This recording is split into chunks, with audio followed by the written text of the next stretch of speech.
Hello students, physics chemistry ক্লাসে সবাইকে welcome. দশম শ্রেণীর ভৌত বিজ্ঞানের পর্যায় সারণী চলছে। আজকে তৃতীয় পার্টে আমি যে বিষয় নিয়ে আলোচনা করব পর্যায় সারণী, সেটা হলো পর্যায় সারণীর প্রাথমিক ধারণাগুলো দিয়েছি। পর্যায় সারণী কী সেটা বলা হয়েছে। পর্যায় সারণীর পর্যায়গত এবং শ্রেণীগত মৌলগুলোর বর্ণনাও দিয়েছি। আজকে পর্যায় সারণীর যে মূল ভিত, যে মৌলগুলোর ধর্মের সাদৃশ্য বা বৈসাদৃশ্য ভিত্তিতে যে সাজানো হয়েছিল, সেই ধর্মগুলো অর্থাৎ যাদেরকে বলা হয় পর্যায়বৃত্ত ধর্ম, সেই পর্যায়বৃত্ত ধর্ম ও পর্যায়বৃত্ততা নিয়ে আজকের আলোচনা করব। প্রথমেই তাহলে জেনে নেওয়া যাক পর্যায়বৃত্ত ধর্ম, মৌলের পর্যায়বৃত্ত ধর্ম কি। তাহলে আজকে শুরু করছি পর্যায়বৃত্ত ধর্ম ও পর্যায়বৃত্ততা। মৌলের পর্যায়বৃত্ত ধর্ম, মৌলের আমাদের এখনো পর্যন্ত 92 রকমের মৌল প্রকৃতিতে পাওয়া গিয়েছে। তাদের ধর্ম অনেক রকমের ধর্ম হয়, বর্ণ, গন্ধ, চৌম্বক ধর্ম, তেজস্ক্রিয়তা, তার আকার, আরও বেশ কিছু নতুন ধর্ম আমরা জানবো। তার ঘনত্ব, ধাতু না অধাতু, এই সমস্ত ধর্মগুলোর মধ্যে কোনগুলো পর্যায়বৃত্ত ধর্ম আর কোনগুলো পর্যায়বৃত্ত ধর্ম নয়, সেটাও আজকে আমি তোমাদের জানিয়ে দিচ্ছি। পর্যায়বৃত্ত ধর্ম কারা বা কি সেটা জানো। প্রথমে না, মৌলের পরমাণুর যে সকল ধর্ম পর্যায় সারণীর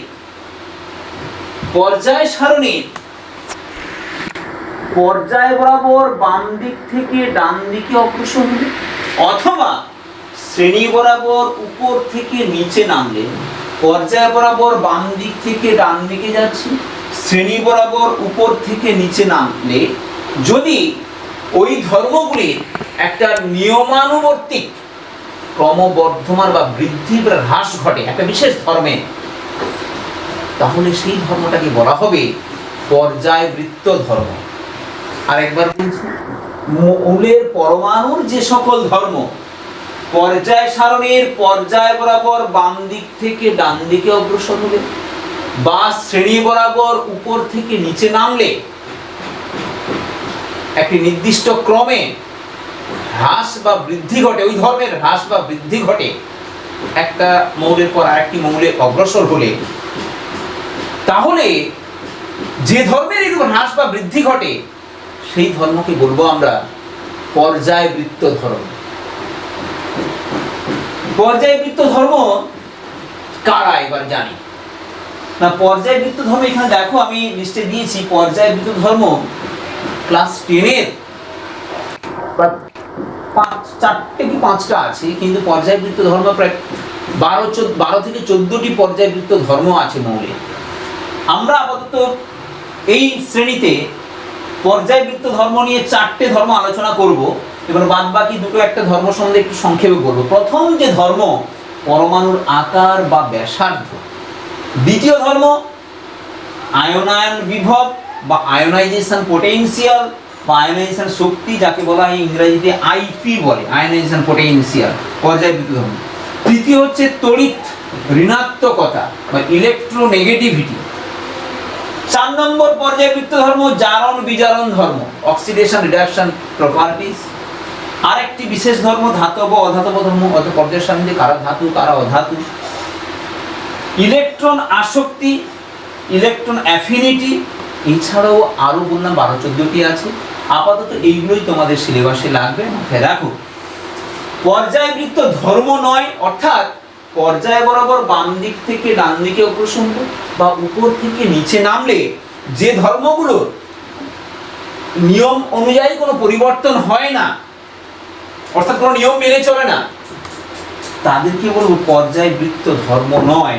যেমন দেখো, মৌলের বর্ণ, গন্ধ, চৌম্বক ধর্ম, তেজস্ক্রিয়তা, এগুলো কিন্তু পর্যায় বরাবর বাম দিক থেকে ডান দিকে বা ডান উপর থেকে নিচে নামলে হ্রাস বা বৃদ্ধি হয় না। অর্থাৎ একটা মৌলের ধর্ম, মনে করো গন্ধ, হঠাৎ করে একটি মৌলের গন্ধ, সোডিয়ামের গন্ধ নেই, ম্যাগনেসিয়ামের গন্ধ নেই, হঠাৎ করে এখানে একটা ক্লোরিনের একটা বিশেষ গন্ধ আছে, কোনো নিয়ম মেনে চলে না, বর্ণ কোনো নিয়ম মেনে চলে না। ফ্লোরিনের প্রায় বর্ণহীন, হালকা সবুজ আবজে ক্লোরিন, ব্রোমিন আবার গাঢ় বাদামি বর্ণের, আয়োডিন বেগুনি বর্ণের। ফলে বর্ণগুলো বা গন্ধগুলো কোনো নিয়ম মেনে চলে না।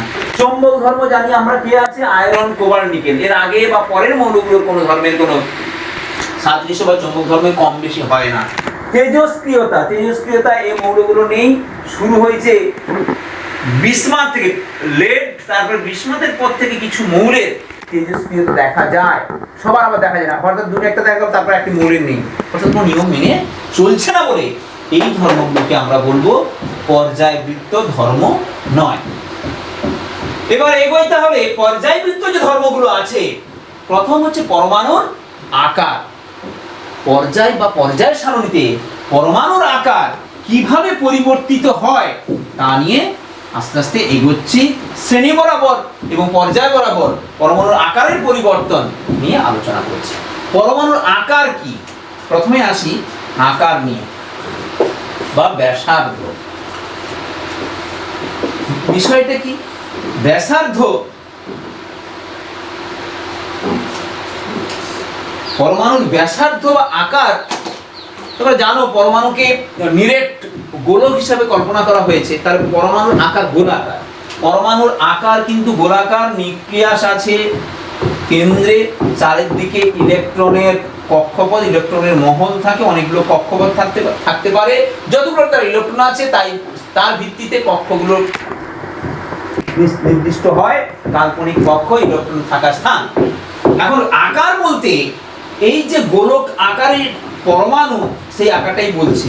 ব্যাসার্ধ কি না, নিউক্লিয়াস থেকে অর্থাৎ নিউক্লিয়াস থেকে সর্ববহিস্থ কক্ষে যেখানে ইলেকট্রন আছে সেই পর্যন্ত দূরত্ব হচ্ছে ব্যাসার্ধ। অর্থাৎ কক্ষ সংখ্যা যত বাড়বে তার ব্যাসার্ধ কিন্তু বৃদ্ধি পায়, অর্থাৎ আকার বৃদ্ধি পায়। কক্ষ সংখ্যা যত কম হবে, কক্ষ সংখ্যা কাল্পনিক বড়, ইলেকট্রন যত পর্যন্ত থাকছে, আমরা তোমাদের লেভেলে কে, এল, এম, এন, ও, পি বিভিন্ন কক্ষ আছে। কে কক্ষে দুটো ইলেকট্রন, তারপর 8টি, তারপর 8টি, 18টি, 32টি ইলেকট্রন থাকার জায়গা। সর্বশেষ ইলেকট্রনটি যে কক্ষে আছে সেই কক্ষ নিয়ে তার আকৃতি হয়, এবং নিউক্লিয়াস থেকে সেই ব্যাসার্ধের, সেই কক্ষপথের দূরত্বকে ব্যাসার্ধ বলা হয়। ব্যাসার্ধ বাড়া মানে আকৃতি বাড়বে।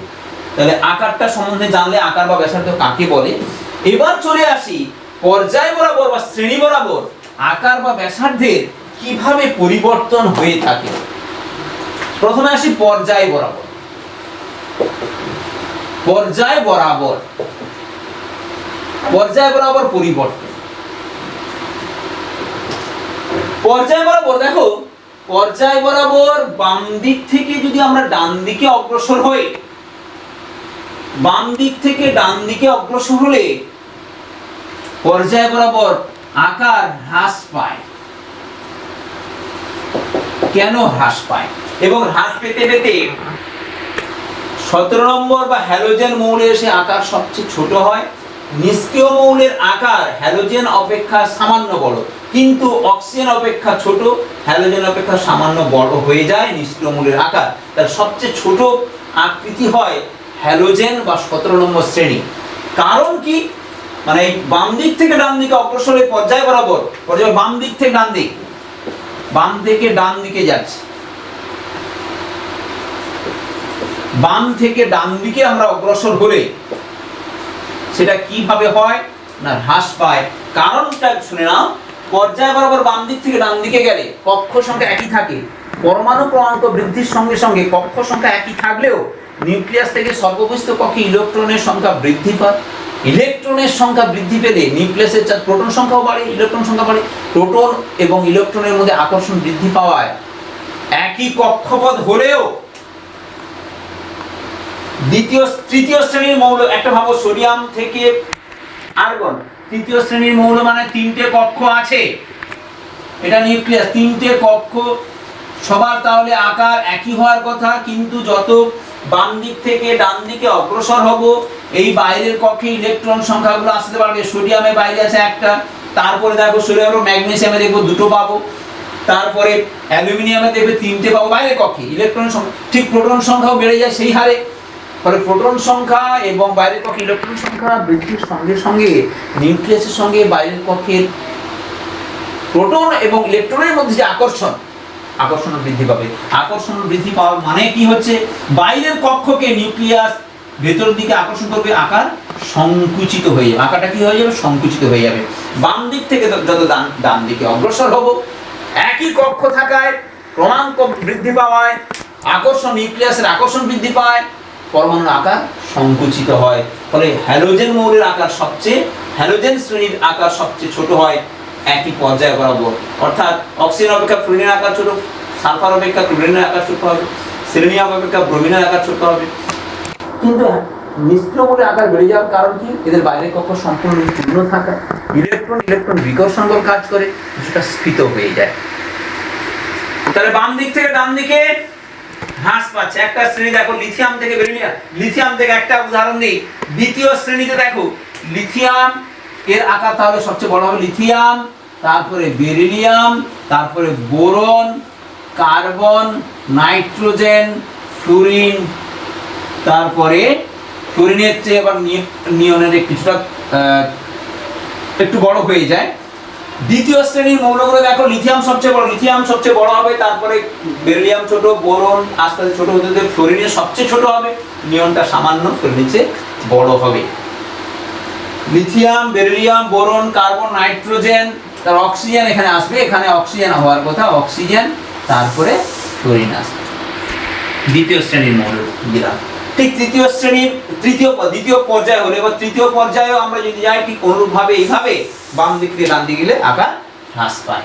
পর্যায় বরাবর জানলাম, এবার দেখো শ্রেণী বরাবর। পর্যায় বরাবর হ্রাস পায়, শ্রেণী বরাবর কি ঘটে? বৃদ্ধি পায়। কি বৃদ্ধি পায় না আকার। এটা হচ্ছে উপর থেকে নিচ, উপর থেকে নিচের দিকে। বিষয়টা কি বলি, অর্থাৎ একটা শ্রেণী বরাবর উপর থেকে তো নিচে নামছি, hydrogen, lithium, sodium, potassium, rubidium, caesium, বা এখানে দেখো অক্সিজেন, সালফার, সেলেনিয়াম, পেরোলিয়াম, পোলোনিয়াম, যে কোনো শ্রেণীর উপর থেকে যত নিচে নামবো তার আকারগুলো আস্তে আস্তে বাড়তে থাকে। উপর থেকে নিচে নামলে বৃদ্ধি পায়, আর পর্যায় বরাবর দেখো এইটা কল্পনা করি আস্তে আস্তে একটু বাড়বে। পর্যায় বরাবর বাম দিক থেকে ডান দিকে বাড়ে, শ্রেণী বরাবর উপর থেকে নিচে নামলে এখানে উল্টো হয়ে গেল। পর্যায় বরাবর উপর থেকে পাশাপাশি গেলে আকারটা বড় থেকে আস্তে আস্তে ছোট হতে থাকে, যেটা একটা রিপ্রেজেন্ট করে আস্তে আস্তে ছোট হয়। আর শ্রেণী বরাবর উপর থেকে নিচে নামলে আকার আস্তে বাড়ে, এখানে ছোট হতে থাকে। এখন বলবে শ্রেণী বরাবর উপর থেকে নিচে নামলে আকার বৃদ্ধি পায় কেন? কেননা উপর থেকে নিচে দেখো একটা উদাহরণ, বোরনের 5, অ্যালুমিনিয়ামের 13, ইলেকট্রন বিন্যাস করে দেখবে নতুন কক্ষ চলে আসছে। নতুন কক্ষ আসা মানে ব্যাসার্ধ মানে বুঝতে পেরে নিউক্লিয়াস থেকে দূরত্ব বেশি হয়ে যাচ্ছে। পরমাণু ক্রমাঙ্ক উপর থেকে নিচে নামলে পরমাণু ক্রমাঙ্ক বৃদ্ধির সঙ্গে সঙ্গে তার কিন্তু নতুন কক্ষ তৈরি হচ্ছে। লিথিয়ামের বাইরের কক্ষে একটি ইলেকট্রন, কত 2 নম্বর কক্ষে। সোডিয়ামের বাইরের কক্ষে একটি ইলেকট্রন, 3 নম্বর কক্ষ সংখ্যা বাড়ছে। কক্ষ বাড়া মানে কি? নিউক্লিয়াস থেকে দূরত্ব বাড়ছে, আকার বৃদ্ধি পাচ্ছে। তাহলে শ্রেণী বরাবর উপর থেকে নিচে নামলে আকারের বৃদ্ধি ঘটে। তাহলে আমরা পরমাণুর আকার বা ব্যাসার্ধ সম্বন্ধে জানলাম। এইবার যে আর একটি ধর্ম, সেটা হচ্ছে আয়নায়ন বিভব বা আয়োনাইজেশন পোটেনশিয়াল। 2 নম্বর ধর্ম নিয়ে আলোচনা করছি এবার। আয়নন বিভব বা আইপি, আয়োনাইজেশন পোটেনশিয়াল বা আয়োনাইজেশন শক্তিও বলা হয়। আগে জেনে নিই এটা কি, তারপরে পর্যায় বরাবর এবং শ্রেণী বরাবর পরিবর্তনটা কিভাবে হয় সেটা জানবো। আগে এটা জানতে হবে আয়নন বিভব বা আয়োনাইজেশন পোটেনশিয়াল বা আয়োনাইজেশন শক্তি কাকে বলে।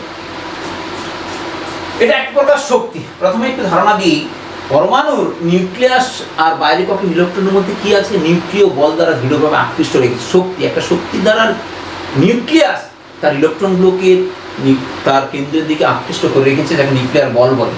তার ইলেকট্রনগুলো আকৃষ্ট হয়েছে নিউক্লিয়াস দ্বারা।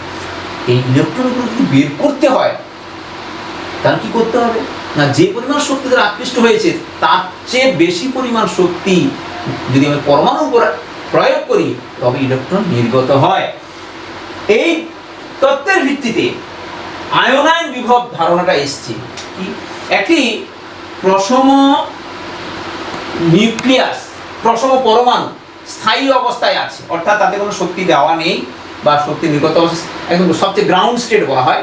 স্থায়ী একটি সর্বনিম্ন শক্তি স্তরে অবস্থিত একটি পরমাণু, প্রসম পরমাণু, অর্থাৎ ক্যাটায়ন নয় বা অ্যানায়ন নয়, তার সর্ববহিস্থ কক্ষ থেকে, এটা ধরলাম একটি সর্ববহিস্থ কক্ষ, এই সর্ববহিস্থ কক্ষের একটি ইলেকট্রনকে মুক্ত করে, একটি ইলেকট্রনকে নির্গত করে একটি ধনাত্মক, এক একক ধনাত্মক আধানযুক্ত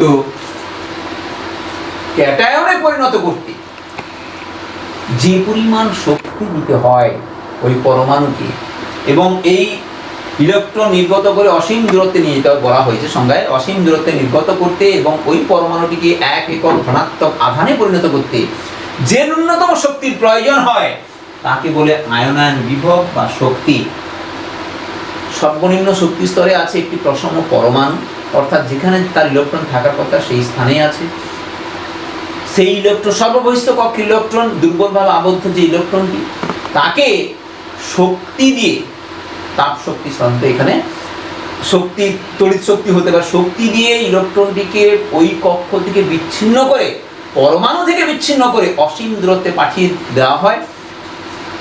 তার জন্য যে শক্তি লাগে এবং পরমাণুটি আর থাকছে না, কিসে পরিণত হচ্ছে, ক্যাটায়নে পরিণত হচ্ছে, তাকেই বলা হয়, একেই বলা হয়, যে পরিমাণ শক্তি এখানে দেওয়া হলো একে বলে আইপি বলে, এবং একটি ইলেকট্রন বের করা হয় বলে প্রথমে IP1 বলে। এরপরে ক্যাটায়ন এখান থেকে ইলেকট্রন নির্গত করা যায়।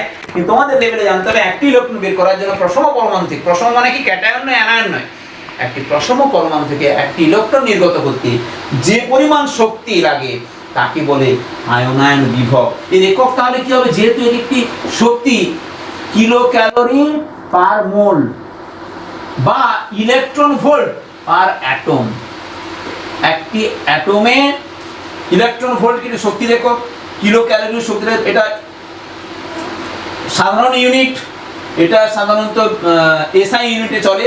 ইলেকট্রন ভোল্ট পার অ্যাটম, প্রতি অ্যাটমের জন্য যত ইলেকট্রন ভোল্ট শক্তি দেওয়া হচ্ছে, ইলেকট্রন ভোল্ট পার অ্যাটম বা কিলো ক্যালোরি পার মোল হচ্ছে IP বা আয়নাইজেশন পটেনশিয়ালের একক। তাহলে অবশ্যই বুঝতে পেরেছো ইলেকট্রন নির্গত করার জন্য যে সহজভাবে বললে পরমাণু থেকে ইলেকট্রন নির্গত করতে যে পরিমাণ শক্তি লাগে তাকে আয়নায়ন বিভব বলে। এবার চলে আসি, এটা একটা তাহলে কি ধর্ম, পর্যায়বৃত্ত ধর্ম। পর্যায়বৃত্ত ধর্ম কিভাবে আসছে, তাহলে পর্যায় বরাবর বাম দিক থেকে ডান দিকে এগোবো, প্রত্যেকটা থেকে যে একটি ইলেকট্রন বের করতে চাই তার যে শক্তি, সেই শক্তির পরিমাণও একটা নিয়ম মেনে চলছে, যাকে আয়নায়ন বিভব বলছে। পর্যায় বরাবর বাম দিক থেকে ডান দিকে অগ্রসর হলে, পর্যায় বরাবর বাম দিক থেকে ডান দিকে অগ্রসর হলে আয়নায়ন বিভব বৃদ্ধি পায়। এইটা তোমাদের অবশ্যই মনে রাখতে হবে। আর শ্রেণী বরাবর উপর থেকে নিচে বেরোলে ঠিক উল্টোটাই হবে, আগেটা যেরকম হয়েছিল, হ্রাস পায়। এবার নিশ্চয়ই জানতে চাইছো কারণ কি, কেন এরূপ পর্যায় বরাবর বাম দিক থেকে ডান দিকে অগ্রসর হলে আয়নায়ন বিভব বৃদ্ধি পায়? তার মূলে আছে ওই ব্যাসার্ধ যা বলেছিলাম তার উপর নির্ভর করে হয়। কিন্তু ব্যাসার্ধ আকার যত ছোট হবে, আকার ছোট হয়েছিল কেন না, বাইরের কক্ষে ইলেকট্রনকে নিউক্লিয়াস তীব্রভাবে আকর্ষণ করে রেখেছিল। তাহলে যদি তার বাইরের কক্ষে ইলেকট্রনকে নিউক্লিয়াস তীব্রভাবে আকর্ষণ করে রাখে, তাই ইলেকট্রনকে নির্গত করতে বেশি শক্তি লাগবে। তাই পর্যায় বরাবর বাম দিক থেকে ডান দিকে অগ্রসর হলে আকার ছোট হওয়া বা ব্যাসার্ধ ছোট হওয়ার সঙ্গে সঙ্গে তার কিন্তু আয়নায়ন বিভব কিন্তু বৃদ্ধি পায়। এবং এখানে নিষ্ক্রিয় মৌলে এসে সবচেয়ে আয়নায়ন বিভব বেশি হয় নিষ্ক্রিয় মৌলের, এবং সবচেয়ে আয়নায়ন শক্তি বেশি কার, হিলিয়ামের। সর্বোচ্চ আইপি কার, হিলিয়ামের হচ্ছে সর্বোচ্চ আইপি। সবচেয়ে স্থায়ী ইলেকট্রন বিন্যাস হওয়ায়, নিউক্লিয়াসের কাছে সবচেয়ে ইলেকট্রন বাইরের কক্ষে পূর্ণ থাকায় তীব্রভাবে আকৃষ্ট হয় ইলেকট্রনগুলো। ইলেকট্রন নির্গত করা যায় না সহজে, যদি করতে হয় প্রচুর পরিমাণে শক্তি লাগে। বেশি শক্তি মানে কি, তা আয়নায়ন বিভবের মান বেশি হয়। তাহলে পর্যায় বরাবর বাম দিক থেকে ডান দিকে গেলে আকার ছোট হয় বলে আয়নায়ন বিভবের মান বেশি হয়, বৃদ্ধি পায়। শ্রেণী বরাবর উপর থেকে নিচে গেলে কি হয়, আকার বৃদ্ধি পায়। আকার যদি বাড়ে তাহলে নিউক্লিয়াস থেকে সর্ববহিস্থ কক্ষে ইলেকট্রনের দূরত্ব অনেক বেশি হয়ে যাচ্ছে, আকর্ষণ কম হলে কি হবে, ইলেকট্রন নির্গত করতে কম শক্তি লাগবে। তাই আয়নায়ন বিভব উপর থেকে নিচে শ্রেণী বরাবর হ্রাস পায়। হাইড্রোজেন অপেক্ষা লিথিয়ামের আয়নন বিভব কম, সোডিয়ামের কম, পটাশিয়ামের কম, রুবিডিয়ামের কম, সিজিয়ামের কম। এভাবে এই শ্রেণী বরাবর এবং পর্যায় বরাবর মৌলগুলো কিন্তু তোমাদের মাথায় রাখতে হবে। মৌলগুলো ছড়িয়ে দেবে, তোমাকে সাজিয়ে নিতে হবে, কোনটি আগে পরে রাখবে। পর্যায় বরাবর শ্রেণী বরাবর উপর থেকে নিচে গেলে আইপি বা আয়নিক পটেনশিয়াল হ্রাস পায়। এর মূলে আছে আকার বৃদ্ধি আর এর মূলে আছে আকার হ্রাস। আকার হ্রাস পাচ্ছে বলেই বিভব বৃদ্ধি পাচ্ছে, আকার বৃদ্ধি পাচ্ছে বলে বিভব হ্রাস পাচ্ছে। আশা করি বুঝতে পেরেছো তোমরা। এখানে সবচেয়ে তোমাদের মনে রাখবে সর্বোচ্চ আয়নন বিভব কার, হিলিয়ামের। আর হ্যালোজেন মৌলগুলোর আয়নন বিভব ফ্লোরিন, ক্লোরিন, ব্রোমিন, আয়োডিন কার বেশি হবে আয়নন বিভব, আর সবচেয়ে বেশি ফ্লোরিন। আয়োডিন এখানে কম হবে। এগুলো অধাতুর ক্ষেত্রে দেখো ডান দিকে থাকে পর্যায় সারণী, এখানে আমি এটার পরে আলোচনা করব। পর্যায় সারণীর বাম দিকে থাকে ধাতু আর ডান দিকে থাকে অধাতু। অধাতুগুলো কিন্তু সাধারণত ইলেকট্রন ত্যাগ করতে চায় না, ইলেকট্রন গ্রহণ করে।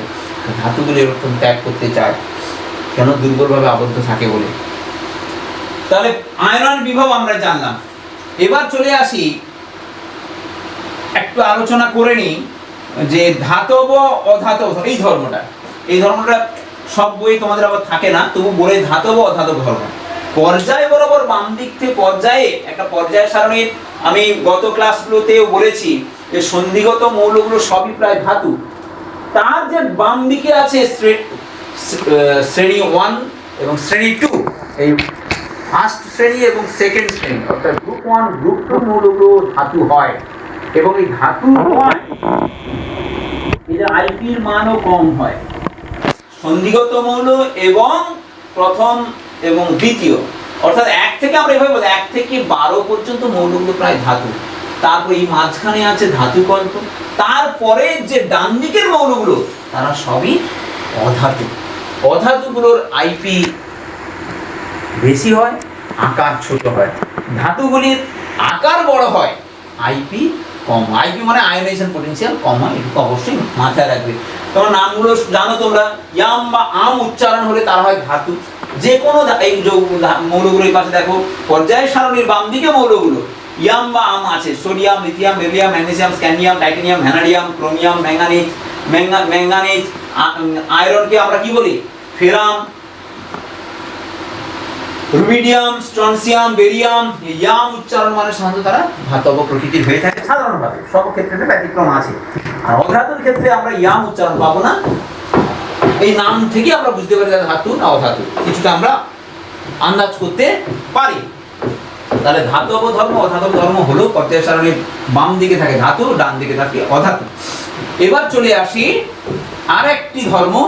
তার আয়নন বিভব হয়েছে, পরমাণুর আকার হয়ে গেল। এরপরে যে আরেকটি পর্যায়বৃত্ত ধর্ম আছে তড়িৎ ঋণাত্মকতা। তড়িৎ ঋণাত্মকতা এটাও তোমাদের কাছে একটি নতুন টার্ম, নতুন ধরনের একটি ধর্ম।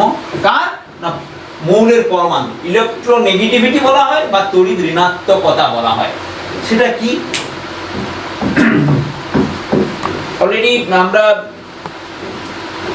মৌলের বন্ধন সম্বন্ধে জেনে ফেলেছি, তবুও যারা জানো না তাদেরকে বলে দিই। বন্ধন অর্থাৎ একটি পরমাণুর সঙ্গে আরেকটি পরমাণু যে আকর্ষণের ফলে যৌগে রূপান্তরিত হয় তার বন্ধন তৈরি হয়, রাসায়নিক বন্ধন বলে তাকে। সমযোজী বন্ধন, তরিযোজী বন্ধন, অসমযোজী বন্ধন, হাইড্রোজেন বন্ধন, অনেক রকমের বন্ধন আছে। পরমাণুগুলো যুক্ত হয়ে যৌগে রূপান্তরিত হয়। তার মধ্যে একটি বন্ধনকে সমযোজী বন্ধন বলে।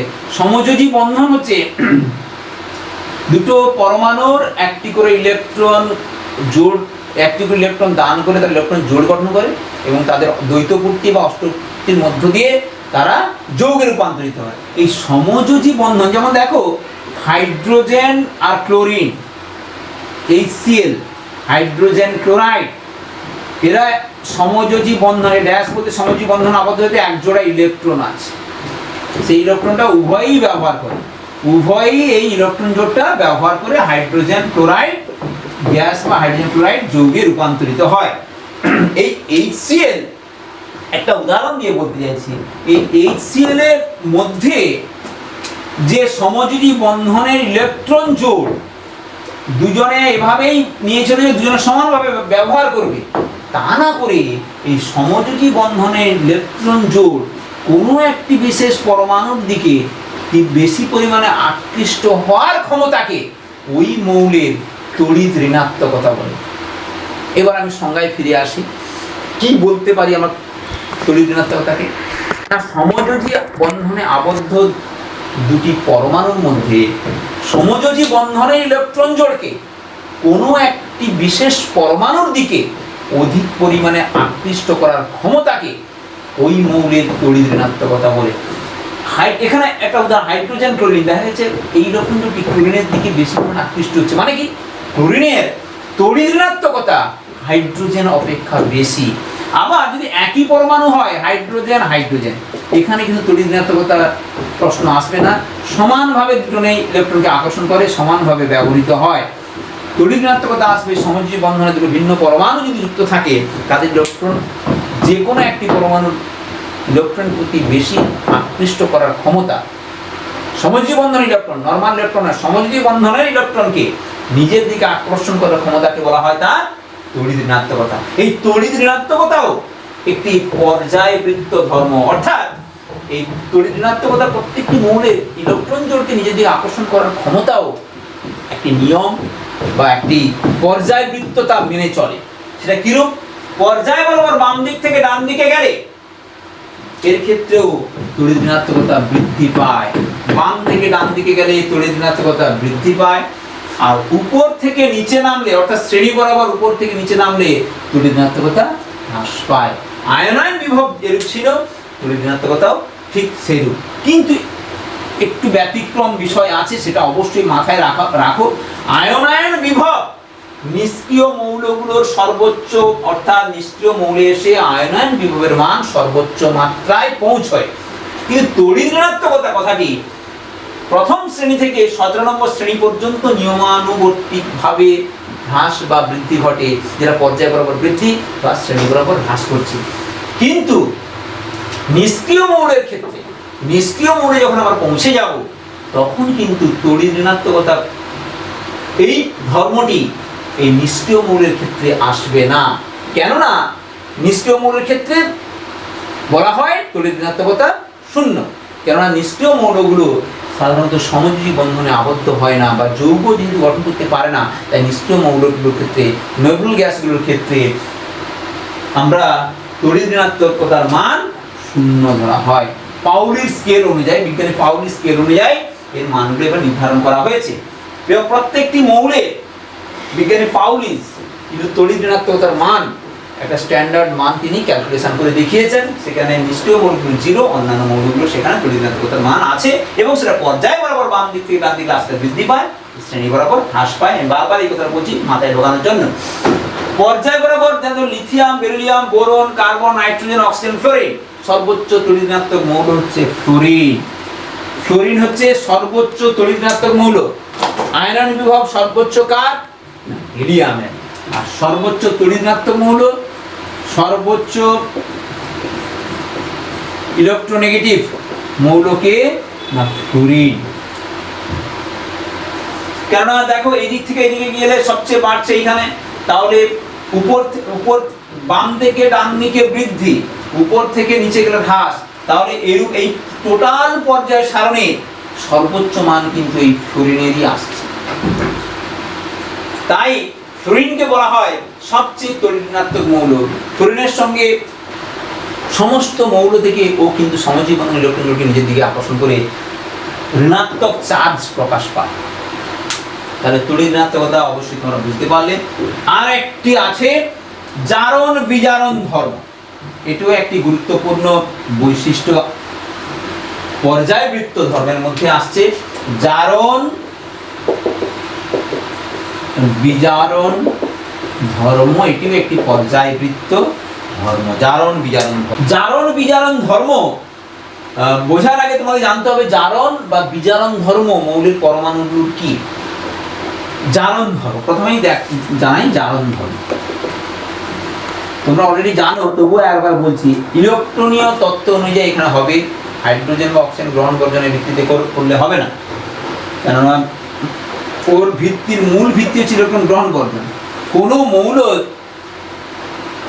পরমাণু সহজে ইলেকট্রন গ্রহণ করার যদি ক্ষমতা বেশি হয় সেটি হচ্ছে তীব্র জারক এবং জারণ ধর্ম তার বর্তমান। যারা সহজে, যে সমস্ত পরমাণু সহজে ইলেকট্রন গ্রহণ করতে পারে তাদের জারণ ধর্ম আছে, আর যারা ইলেকট্রন বর্জন করতে পারে তাদের বিজারণ ধর্ম আছে। জারণ ধর্ম মানে কি, অপরের কাছ থেকে ইলেকট্রন গ্রহণ করে অপরকে কি করছে, জারিত করছে, আর নিজে বিজারিত হচ্ছে, তাই ওর জারণ ধর্ম আছে। আর যারা ইলেকট্রন সহজে ইলেকট্রন ত্যাগ করে নিজে জারিত হচ্ছে, অপরকে বিজারিত করছে, তাই বিজারণ ধর্ম আছে। এটা অবশ্যই তোমরা ক্লিয়ার রাখবে। জারণ ধর্ম মানে ইলেকট্রন গ্রহণ করার ক্ষমতা, বিজারণ ধর্ম মানে ইলেকট্রন বর্জন করার ক্ষমতা।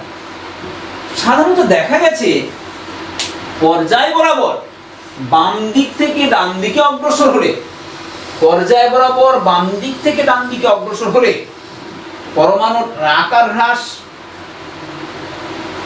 আইপি বা আয়নাইজেশন পোটেনশিয়াল বৃদ্ধি, তড়িৎ ঋণাত্মকতাও বৃদ্ধি, ফলে যত বাম দিক থেকে ডান দিকে যাব ইলেকট্রন গ্রহণ করার প্রবণতা বাড়ছে।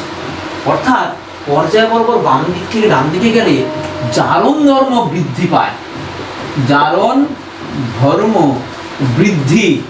তাহলে উল্টোটা হবে বিজারণ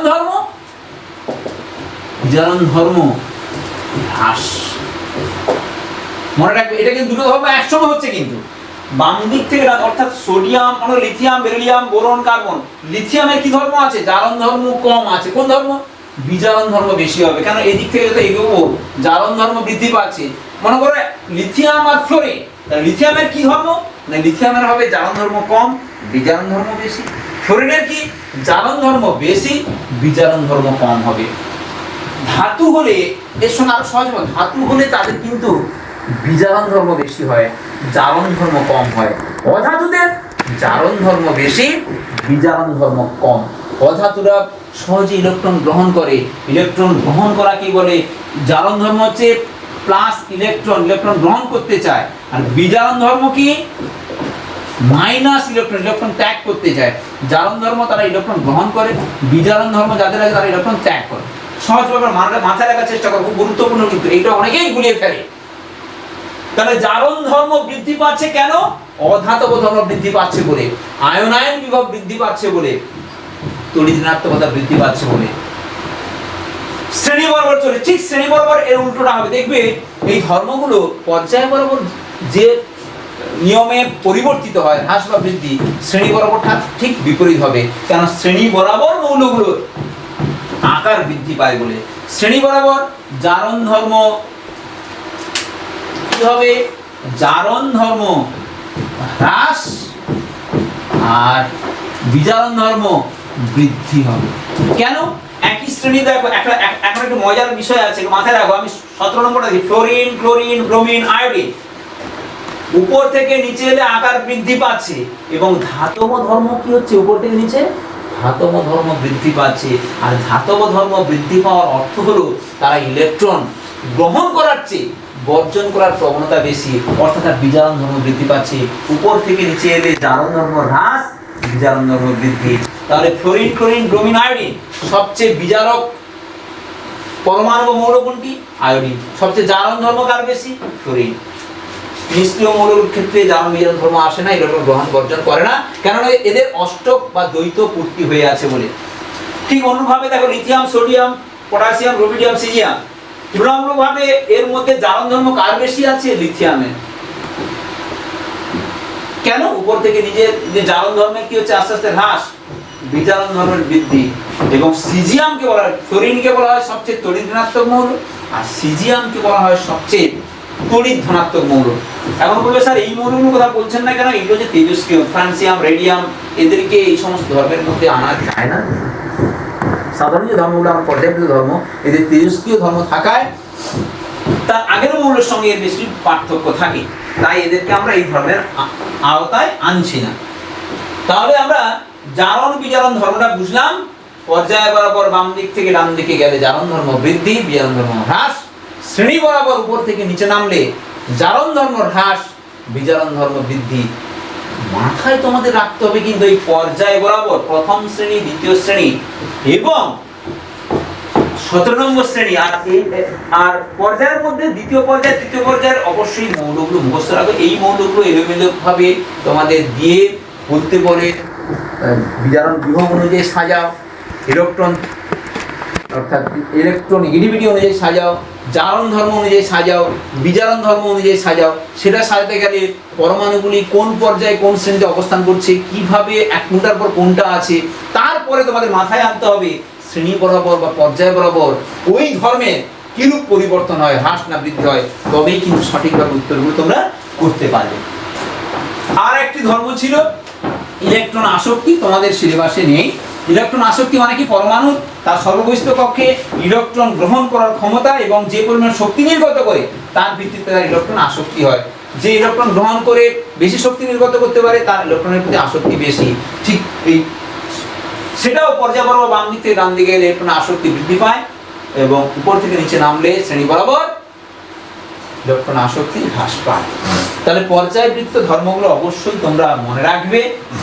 আজকে পর্যায়বৃত্ত ধর্ম শেষ এবং পর্যায় সারণী শেষ করছি আর একটি বিষয় দিয়ে, সেটা হলো যেটা খুব লাগে তোমাদের, একটি মৌলের ক্রমাঙ্ক থেকে, ক্রমাঙ্ক যদি জানা থাকে তার পর্যায় অবস্থান, পর্যায় সারণীতে অবস্থান, মৌলের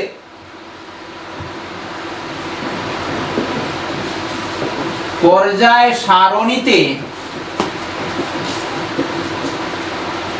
অবস্থান নির্ণয়।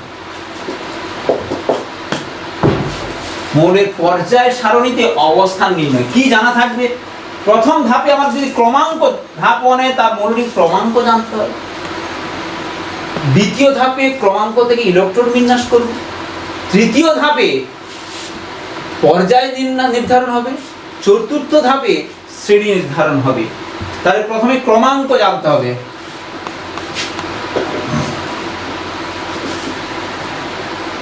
পরমাণু ক্রমাঙ্ক থেকে তার অবস্থান নির্ণয় করতে পারি। একটি অজানা একটা পরমাণু তোমাকে দেওয়া হলো যার ক্রমাঙ্ক হচ্ছে কত না 15। মৌলটি পর্যায় সারণী কোন একটি মৌল, তার চিহ্নটাও এখানে দেওয়া হয়নি সঠিক 15, কিন্তু ক্রমাঙ্ক 15 দেওয়া হয়েছে। তাহলে মৌলিক পর্যায় সারণীর কোথায় অবস্থান করছে, পর্যায় সারণী কোন পর্যায়ে কোন শ্রেণীতে অবস্থান করছে কি করে নির্ণয় করবে? প্রথমে করবে ইলেকট্রন বিন্যাস। ধাপ 1-এ তোমরা কি করবে? ইলেকট্রন কে এল এম ইলেকট্রন বিন্যাস 15 আছে। প্রথম কক্ষে থাকবে 2টো ইলেকট্রন, পরের কক্ষে থাকবে 8টা ইলেকট্রন, পরের কক্ষে থাকবে কি না 5টি ইলেকট্রন। আমরা ইলেকট্রন বিন্যাস জানি। এটা ধাপ 1-এ আমরা ইলেকট্রন বিন্যাস করব। ধাপ 2 সেকেন্ড ধাপে আমরা করব ওর পর্যায় নির্ণয়। পর্যায় সারণী কোন পর্যায়ে আছে সেটা কিভাবে নির্ধারিত হয় মন দিয়ে শুনে নাও। ইলেকট্রন বিন্যাসের যতগুলি কক্ষ পাবো, তাহলে প্রথম কক্ষ, দ্বিতীয় কক্ষ, তৃতীয় কক্ষ, 3টি কক্ষ পাচ্ছি, মানে এই মৌলটি পর্যায় সারণীর তৃতীয় পর্যায়ে আছে। তৃতীয় পর্যায় কোন পর্যায়ে থাকবে? তৃতীয় পর্যায়ে আছে, মৌলটি তৃতীয় পর্যায়ের মৌল। ধাপ 3 এবার শ্রেণী নির্ধারণ করব। কোন শ্রেণীতে মৌলটি অবস্থান করছে অবশ্যই ভালো করে বোঝার চেষ্টা করো।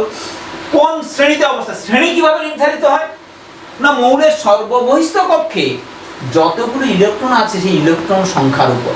সেটা কিরূপ এটা মাথায় নাও। বাইরের কক্ষে যদি একটি অথবা 2টো ইলেকট্রন থাকে, একটি ইলেকট্রন থাকলে প্রথম শ্রেণীতে অবস্থান করবে সর্ববহিষ্ঠ কক্ষে, 2টি ইলেকট্রন থাকলে দ্বিতীয় শ্রেণীতে অবস্থান করবে। তোমাদের লেভেলে এই সন্ধিগত মৌলগুলো থাকবে না, 1 থেকে 20 ক্রমাঙ্কের মধ্যে থাকবে। এবার 2 নেই, 3টি ইলেকট্রন আছে, তাহলে এখানে যদি 5টি আছে, 2-এর বেশি হয়ে গেলে তার সঙ্গে 10 যোগ করবে।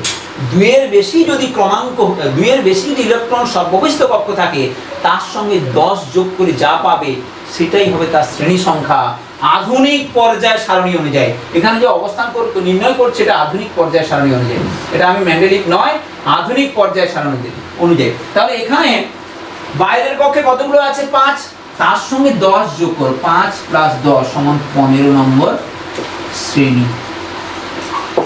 প্রশ্ন এলো, তোমাদের নিশ্চয়ই মনের মধ্যে প্রশ্ন আসছে, স্যার কেন 10 যোগ করা হলো স্যার? 5 হলে তো 5 পঞ্চম শ্রেণীতে হতে পারতো, আগে তো 1 2 তাই করলেন কেন? দেখো এটা বলি, প্রথম শ্রেণী দ্বিতীয় শ্রেণীর পরে এই সন্ধিগত মৌল এই 3 থেকে 12 এগুলো 1 2 3 4 5 6 7 8 9 10 এই 10টি মৌল কিন্তু 10টি শ্রেণীতে আছে। এর পরের মৌলগুলো হচ্ছে কিন্তু 13 নম্বর, অর্থাৎ আমাদের যে 1 থেকে 20 মধ্যে মৌলগুলো এই aluminium, chlorine, argon, potassium, calcium, এগুলোর মাঝে এই যে 10টি সন্ধিগত মৌলের যে অবস্থান আছে তার জন্য 10টা ঘর ছেড়ে দিয়ে আমাদের শুরু হচ্ছে 13, সেই জন্য 5 এর সঙ্গে 10 যোগ করলে 15 হচ্ছে। তাই 1 2 বাদ দিয়ে 3 4 5 6 7 8 যদি বাইরে কক্ষে ইলেকট্রন হয় তার সঙ্গে 10 যোগ করে যা পাবে সেটাই হবে তার আধুনিক দ্বিতীয় পর্যায়ের সারণী অনুযায়ী তার শ্রেণী সংখ্যা, তার 15 নম্বর শ্রেণীতে থাকবে। এবার একটু যাচাই করে নিই যে 15 অর্থাৎ এই A নামক মৌলটি পরমাণু ক্রমাঙ্ক 15, মানে কি A নামক মৌলটিকে পরমাণু ক্রমাঙ্ক 15 হয় কার না? ফসফরাসে। তাই এটা A মানে হচ্ছে এখানে, সেটা তোমাদের বলতে হবে না, যদি থাকে তোমরা এইভাবেই করে দিয়ে আসবে। তবু আমি তোমাকে জানি ফসফরাসের অবস্থান আমরা কোথায় দেখি। দেখো কত নম্বর? তৃতীয় পর্যায়ে আছি। কত নম্বর শ্রেণী? 15 নম্বর শ্রেণী। দেখো 15 নম্বর শ্রেণীতে এই ফসফরাস পরমাণু ক্রমাঙ্ক কত লেখা আছে? দেখো 15 ফসফরাস। ঠিক আমরা ইলেকট্রন বিন্যাস বের করে তার কোন পর্যায়ে ও কোন শ্রেণীতে অবস্থান আছে সেটা আমরা সহজেই নির্ণয় করতে পারি। আর একটি উদাহরণ দিই, এখানে একটা মনে করো আমি পরমাণু দিলাম কাকে না? ক্যালসিয়াম 20, ক্যালসিয়ামের 20 এখানে দিই, করতে সুবিধা হবে। ক্যালসিয়াম তার পরমাণু ক্রমাঙ্ক 20, ইলেকট্রন বিন্যাস করো 2 8 10, আবার বাইরের কক্ষে কতগুলো হবে? 8, তারপরে আবার একটা কক্ষ আসবে 2, তার সর্ববহিস্থ কক্ষে কত থাকছে? 2টো ইলেকট্রন। ক্যালসিয়ামের সর্ববহিস্থ কক্ষে 2টো ইলেকট্রন। এবার বলো কোন পর্যায়ে থাকবে? 2টো পর্যায়ে নির্ধারিত হয় কতগুলো তার কক্ষ আছে। তাহলে 1 2 3 4, 4টে কক্ষ, মানে কোন পর্যায়ে অবস্থান করছে না? চতুর্থ পর্যায়ে। চতুর্থ পর্যায়ে ক্যালসিয়াম আছে, চতুর্থ পর্যায়ে। শ্রেণী, তৃতীয় ধাপ, শ্রেণী বের করব। সর্ববহিস্থ কক্ষে কতগুলো ইলেকট্রন? 2টো ইলেকট্রন। তাহলে শ্রেণী এখানে 10 যোগ হবে না, 1 2 হলে 10 যোগ হয় না, তাহলে দ্বিতীয় শ্রেণীতে থাকবে। কত নম্বর শ্রেণী? 2 নম্বর শ্রেণীতে অবস্থান করছে কে? ক্যালসিয়াম। এবার দেখো আমরা পর্যায় সারণীতে চলে যাই। সত্যি ক্যালসিয়াম চতুর্থ পর্যায় দ্বিতীয় শ্রেণীতে আছে কিনা? চতুর্থ পর্যায় দ্বিতীয় শ্রেণী কে আছে? ক্যালসিয়াম। তাহলে আমরা ইলেকট্রন বিন্যাস করে, ক্রমাঙ্ক যদি জানা থাকে, ইলেকট্রন বিন্যাস করে পর্যায় সারণীতে মৌলটির সঠিক অবস্থান অর্থাৎ পর্যায়গত এবং শ্রেণীগত অবস্থান আমরা নির্ধারণ করতে পারি। আশা করি ব্যাপারটা বুঝতে পেরেছো। যে কোনো আননোন থাকলে ইলেকট্রন বিন্যাস করবে। 11 12 এলে তোমরা যে কোনো ক্রমাঙ্ক দিয়ে সন্ধিগত মৌল বের করতে পারবে। সেখানেও আরেকটি পদ্ধতি আছে, সেখানে সংযোজন হবে। ঠিক আছে, তাহলে আজকের যে বিষয়টা আলোচনা করলাম, পর্যায় সারণী তো শেষ করলাম, একটু রিক্যাপ করে নিই। অর্থাৎ পর্যায়বৃত্ত ধর্ম কোনগুলি, পর্যায়বৃত্ততা কাকে বলে, পর্যায়বৃত্ত ধর্মের যে পুনরাবৃত্তি ঘটে পর্যায় শ্রেণী বরাবর তাকে বলে পর্যায়বৃত্ততা। পর্যায়বৃত্ত ধর্ম নয় সেটাও জানলাম। পর্যায়বৃত্ত ধর্ম নয়, বর্ণ, গন্ধ, তেজস্ক্রিয়তা, চৌম্বক ধর্ম অবশ্যই মাথায় রাখো। আর পর্যায়বৃত্ত ধর্মের মধ্যে আমাদের কি ছিল? পরমাণুর আকার বা ব্যাসার্ধ, তড়িৎ ঋণাত্মকতা, আয়নায়ন বিভব, জারণ বিজারণ ধর্ম, ধাতব অধাতব ধর্ম, এগুলো হচ্ছে পর্যায়বৃত্ত ধর্ম। পর্যায় বরাবর এবং শ্রেণী বরাবর এই ধর্মগুলো কিভাবে পরিবর্তিত হয়? বাম দিক থেকে ডান দিকে পর্যায় বরাবর, উপর থেকে নিচে শ্রেণী বরাবর, এবং তার কারণটাও বলে দিলাম কেন বৃদ্ধি বা হ্রাস ঘটছে। এগুলো অবশ্যই মাথায় রাখবে।